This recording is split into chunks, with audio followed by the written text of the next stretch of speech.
শরীর চলছিল না, দাঁড়িয়ে থাকতে পারছিলেন না, দ্রুত দৌড়াতেও সমস্যা।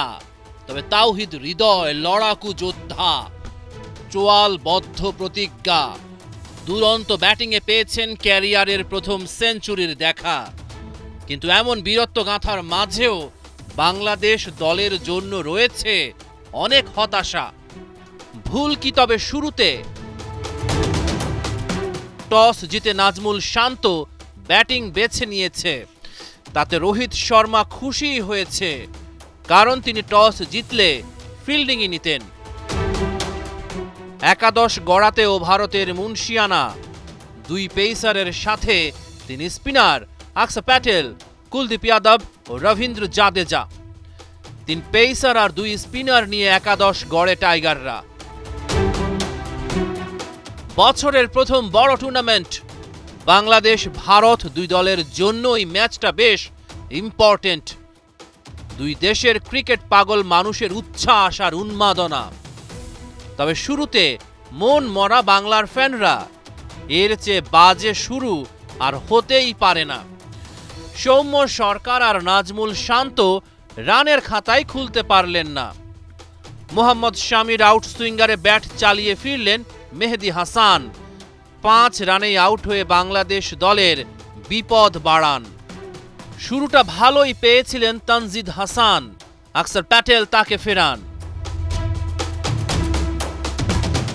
মুশফিকুর রহিম বিপদে দলকে উদ্ধার করতে পারেননি। ক্রিজে জাকের আলী, জাকেরের সহজ ক্যাচ ছেড়ে দিলেন রোহিত শর্মা। আকসর প্যাটেলের হ্যাট্রিক হল না। বাংলাদেশ দল প্রতিরোধ গড়েছে তাওহিদ হৃদয় ও জাকের আলীর ব্যাটে। জাকের 50 পূরণ করেন 87 বলে, হৃদয়ের হাফ শতক 85 বলে। বিপর্যয় সামলে চ্যাম্পিয়ন্স ট্রফির ইতিহাসে ষষ্ঠ উইকেটে রেকর্ড জুটি গড়লেন তাওহিদ হৃদয় ও জাকের আলী। 206 বলে গড়েন 154 রানের জুটি।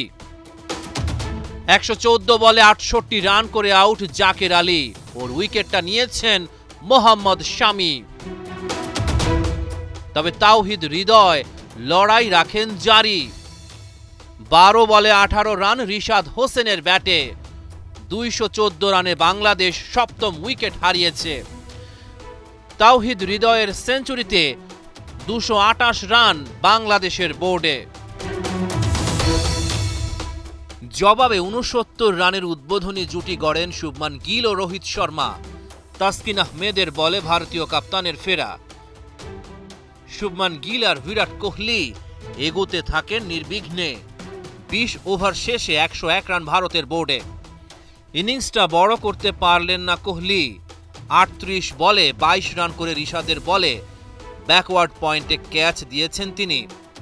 69 বলে গিলের 50। অল্পতেই বিদায় নিয়েছেন শ্রেয়াস আইয়ার। বাংলাদেশকে তৃতীয় উইকেট এনে দিয়েছে মোস্তাফিজের কাঁটার। 5 নম্বরে নেমে তেমন কিছু করতে পারলেন না আকসার। রিশাদের বলে তার হাতেই ক্যাচ দিয়েছেন ভারতীয় অলরাউন্ডার। জাকের আলী গুরুত্বপূর্ণ সময়ে লোকেশ রাহুলের সহজ ক্যাচ নিতে পারেননি। বাংলাদেশেরও ম্যাচে ফেরা হয়নি। শুভমান গিলের দৃঢ়তায় ভারতের জয়ের পথ হয় তৈরি। শেষ পর্যন্ত আসরে ভারতের শুভ সূচনা। প্রথম ম্যাচ হেরে ব্যাকফুটে টাইগাররা। রহমান পেয়ার 71।